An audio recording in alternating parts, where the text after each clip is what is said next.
നമ്മള് ഗൾഫുകാർക്ക് ഒരു ലീവ് കിട്ടുക എന്ന് പറഞ്ഞ അങ്ങ് വെള്ളിയാഴ്ചയാണ്. ആ ദിവസമായിട്ട് നമ്മൾ ഇവിടെ നിൽക്കാൻ തീർത്ത് കൂടെയുള്ളവൻ ഇവിടെ കാണാനുമില്ല.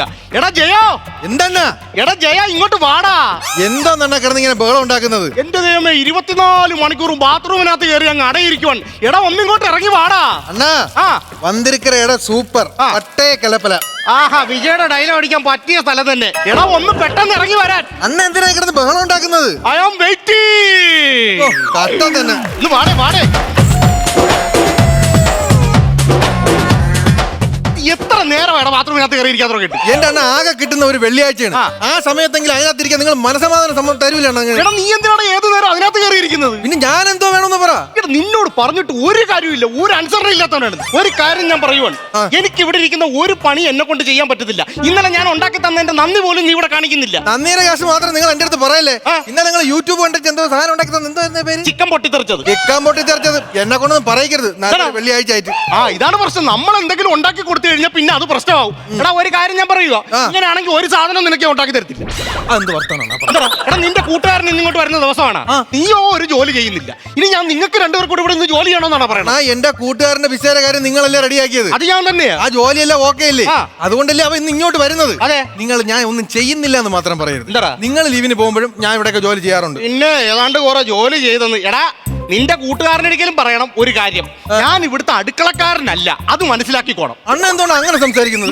എന്നെ ഒരു ജോലി എന്നെ ഏൽപ്പിച്ചു കഴിഞ്ഞാൽ അത് ലാഗില്ലാതെ ചെയ്ത് തീർത്തിട്ട് ഞാൻ വേറെ ഏത് പണിക്കും പോകുള്ളൂ. അതെന്നറിയാലോ. നിനക്ക് ലാഗില്ല. ഒരു പാന്റ് ഇടാനായിട്ട് കുറെ നേരമായി ഒറ്റക്കാലാവാൻ നടക്കാൻ തുടങ്ങി. എന്നിട്ട് അവൻ പറയുവാണ് അവന് ലാഗില്ല. എടാ അതെങ്കിലും ഒന്ന് മര്യാദക്ക് ഇടാ. പിന്നെ ആരുടെ പാന്റ് ഇത്? ഇതെന്റെ പാന്റ്. എന്തോന്ന്? എന്റെ പാന്റ്. എങ്ങനെ? അണ്ണന്റെ പാന്റ്. അണ്ണന്റെ പാന്റ്. എടാ ഇവിടെ എനിക്ക് നിനക്ക് ഒരേപോലെയാണ് ശമ്പളം കിട്ടുന്നത്. അപ്പൊ നിനക്ക് പാന്റ് വേണമെന്നുണ്ടെങ്കിൽ നീ നിന്റെ കാശിന് മേടിച്ചു കൊടുത്തിടാം. എന്റെ പൊന്നെണ്ണ, അണ്ണനും എനിക്ക് ഒരുപോലെ ശമ്പളം കിട്ടുന്നതൊക്കെ ശരി തന്നെ. പക്ഷെ ഒന്നിനും തികയുന്നില്ല.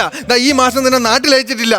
അവിടുത്തെ അവസ്ഥയൊക്കെ വളരെ ദയനീയം. അതിന്റെ പാന്റ് വാങ്ങിക്കണം. ഭയങ്കര പ്രാരാബ്ദം തന്നെയാണ് കേട്ടാ. ഞാൻ മേടിച്ച ഐഫോൺ 16 വില എത്രയായിരുന്നു? 1 ലക്ഷം രൂപ. 1 ലക്ഷം രൂപയുടെ ഐഫോൺ മേടിച്ചു വെച്ചിട്ട് അവൻ പറയുവാണ് അവന് പ്രാരാബ്ദമാണ്. നാട്ടിൽ പോണേന്റെ ജാടയാണ്. നാട്ടിൽ പോണേന്റെ ജാട. അതാടാ, 2 വർഷം നമ്മൾ ഇവിടുന്ന് കഷ്ടപ്പെട്ടിട്ട് നമ്മൾ നാട്ടിലോട്ട് പോകുന്നിടത്തൊരു ജാടയുണ്ടാവും.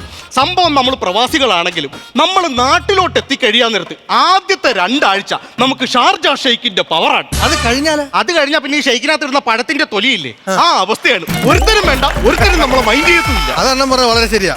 കാര്യം ഞാൻ ഇവിടെ ഹോട്ടലിൽ സപ്ലൈക്ക് നിൽക്കുന്നുണ്ട്. എന്തോ ഒരു അറബികളാണെന്നറിയാമോ എന്റെ മുമ്പ് വന്നിരിക്കുന്നത്. എല്ലാവർക്കും ഞാൻ ഫുഡ് എടുത്തോണ്ട് കൊടുക്കും.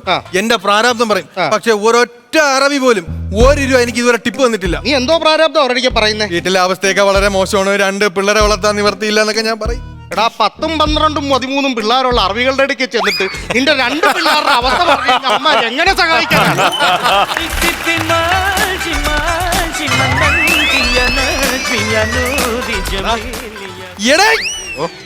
എന്റെ പൊന്നേ, ഞാൻ വിചാരിച്ചു എന്നെ കണ്ടോട്ട് ഓടി വന്ന് കെട്ടിപ്പിടിക്കുമെന്ന്. പിന്നെ കെട്ടി തന്ന എല്ലാ സാധനവും അതിനകത്ത് തന്നെ ഉണ്ടെന്ന്. എല്ലാം കൊണ്ടുവന്നാടേ. അച്ചാറുണ്ട്, ചിപ്സ് ഉണ്ട്, പക്കാവടയുണ്ട്, പോരാത്തിന് ഒരു വലിയൊരു ചക്കയും കൂടെ അതിനകത്ത് കുത്തിക്കയറ്റി വെച്ചിട്ടുണ്ട്. അതൊക്കെ പോട്ട് യാത്രയ്ക്ക് എങ്ങനെ ഉണ്ടായിരുന്നു? യാത്രയൊക്കെ അടിപൊളിയായിരുന്നു. അടിപൊളിയായിരുന്നല്ലേ? കൊള്ളാൻ കെട്ടണം, ഭയങ്കര സെറ്റപ്പ്. ഞാൻ നമ്മളെ റൂം നിന്റെ കട്ടില്ല, ഇവിടെ കിടക്കാനുള്ള. ഞാൻ ഇവിടെ കിടക്കാം. ഇവിടെ കിടക്കണ്ട, ഇപ്പൊ പറഞ്ഞതേ ഉള്ളൂ. പിന്നെ ആ നിക്കുന്നതാണ് സുജിത്തേട്ടൻ.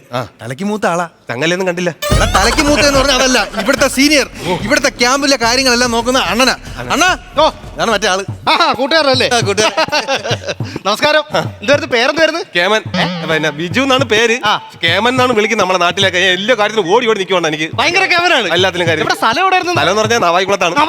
നാവായിക്കുളത്ത് ഇടവന്നില്ല നമ്മൾ ആ ജംഗ്ഷൻ ഇറങ്ങി താഴോട്ട് പോകുമ്പോഴത്തേക്ക് ഒരു തേര് കയറി മുകളിലോട്ട് അവിടെ ഒരു കട ഉണ്ടല്ലേ. കട അറിയാവോ? ഇല്ല, അറിയത്തില്ല. എന്തായാലും ഒരു തേര് കയറി പോകല്ലേ, ഇവിടെ കയറി പോക്കി ചുമ്മാ പോകട്ടെ പറഞ്ഞത്. ജോലിയുടെ കാര്യങ്ങളൊക്കെ ഒന്ന് പറഞ്ഞു കൊടുക്കണം. എടാ ജോലിയുടെ കാര്യങ്ങളെല്ലാം ഞാൻ സെറ്റ് ആക്കി ചൂരിക്കൊണ്ട് പോരുന്നു. എന്തോ ഇത് ഭയങ്കര ഓവർ വിനയമാണ് ഇവന്. പണ്ട് എങ്ങനെയാണ്? അപ്പൊ ഞാൻ ജോലിയുടെ കാര്യങ്ങളെല്ലാം ഞാൻ സെറ്റപ്പ് ആക്കിയിട്ടുണ്ട്. അത് പേടിക്കേണ്ട കാര്യമൊന്നും ഇല്ല. എന്റെ ജോലി എന്താണെന്ന് അറിയാമോ? ഞാൻ അങ്ങ് കഫ്റ്റീരിയയിലാണ് വർക്ക് ചെയ്യുന്നത്. ഭയങ്കര ജോലി ഇല്ലയോ? ഭയങ്കര ജോലി. എടാ കഫ്റ്റീരിയ എന്ന് പറഞ്ഞാൽ ഇവിടെ ചായക്കട. ചായക്കടയിൽ എന്തൊരു പരിപാടി? Tea stunt master. എന്ന് വെച്ചാൽ ചായ സ്റ്റണ്ട്. സ്റ്റണ്ടെന്ന് പറഞ്ഞു കഴിഞ്ഞാൽ അടി, ചായ അടി. അതാണ് പറയുമ്പോ ബിൽഡപ്പ്. അത്രേ ഉള്ളൂ. പിന്നെ നിനക്ക് ഞാൻ ഏർപ്പാടാക്കി ജോലി എന്ന് പറഞ്ഞാൽ അത് ഇവിടെ അല്ല, കുറച്ചങ്ങ് ദൂരത്താണ്.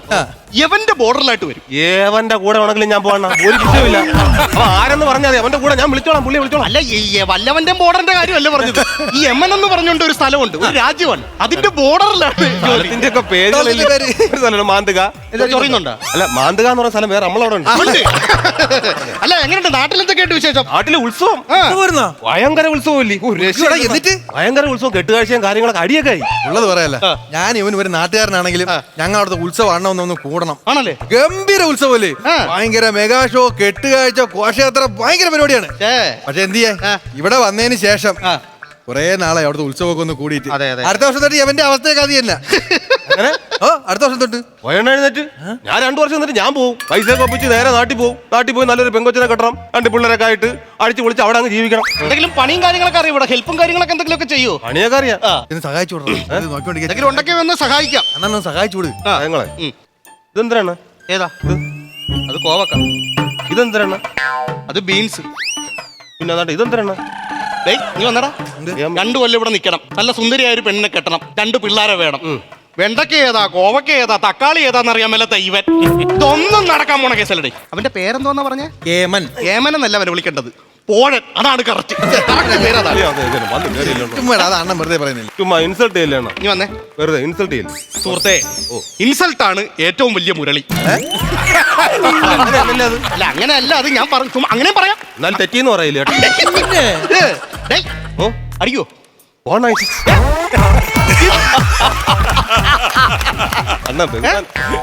നാട്ടില് പോലും ഞാൻ ഗൾഫിൽ നിന്ന് അടിക്കൂല്ലേ?